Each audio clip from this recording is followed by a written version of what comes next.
ഞങ്ങൾക്ക് വളർച്ച ഉണ്ടാകുന്നുണ്ട്. പക്ഷെ ഞങ്ങൾ ഏറ്റെടുക്കേണ്ട കടമകളുടെ വൈവിധ്യം നോക്കുമ്പോൾ ഈ വളർച്ച പോരാ.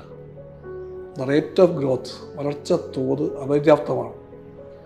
ഞങ്ങൾ നേരിടുന്നൊരു വലിയ സംഘടനാ പ്രശ്നമാണ്, രാഷ്ട്രീയ പ്രശ്നമാണത്. അതുകൊണ്ട് കമ്മ്യൂണിസ്റ്റ് പാർട്ടിയുടെ വളർച്ച കാലം ആവശ്യപ്പെടുന്ന മട്ടിൽ ഉണ്ടാകണമെങ്കിൽ ഞങ്ങളുടെ പല രീതിയിലുള്ള മാറ്റങ്ങളെപ്പറ്റി ചിന്തിക്കണം. സംഘടനയ്ക്കകത്തുള്ള മാറ്റം, ആശയങ്ങൾ പഠിപ്പിക്കാൻ എന്നുള്ള മാറ്റം, പുതിയ തലമുറയെ ഞങ്ങൾ കാണുന്നില്ല. ഉണ്ട്, അവിടെ ഇവിടെയൊക്കെ ഉണ്ട്. പക്ഷേ ന്യൂ ജനറേഷൻ എന്ന് പറയുന്നത് ആ തലമുറ പൊതുവിൽ രാഷ്ട്രീയത്തോട് അകൽച്ച കാണിക്കുന്നു. ആ അകൽച്ച ഞങ്ങളെയും ബാധിക്കുന്നുണ്ട്. അത് കണ്ടെടുത്തിട്ട് കാര്യമൊന്നുമില്ല. വിദ്യാർത്ഥികളും ചെറുപ്പക്കാരും അടങ്ങുന്ന ആ തലമുറയുടെ മുമ്പിൽ ഞങ്ങൾ സ്വീകാര്യമാകുന്നുണ്ടോ? ഇപ്പോൾ പലരും ചോദിക്കുന്നുണ്ട്, എന്തുകൊണ്ട് പാർട്ടിക്കകത്ത് ചെറുപ്പക്കാരെ കാണുന്നില്ല, അവരൊക്കെ അവിടെ പോയി എന്ന്. ഞാൻ എപ്പോഴും പറയും, ചെറുപ്പക്കാരെ കാണുന്നില്ല.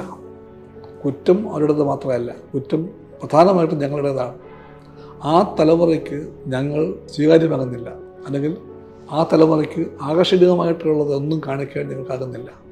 ഞങ്ങളിലേക്ക് വരണം, ഞങ്ങളെ കാണണം, ഞങ്ങളെ കേൾക്കണം, ഞങ്ങളുമായിട്ട് ചുറ്റിപ്പറ്റി നിൽക്കണം എന്നൊക്കെ ഞങ്ങളെ നോക്കുന്ന ആ തലമുറയ്ക്ക് തോന്നിപ്പിക്കാൻ ഞങ്ങൾക്കാകാത്തതിൻ്റെ പ്രശ്നമുണ്ട്. അത് അവരുടെ കുറ്റമല്ല.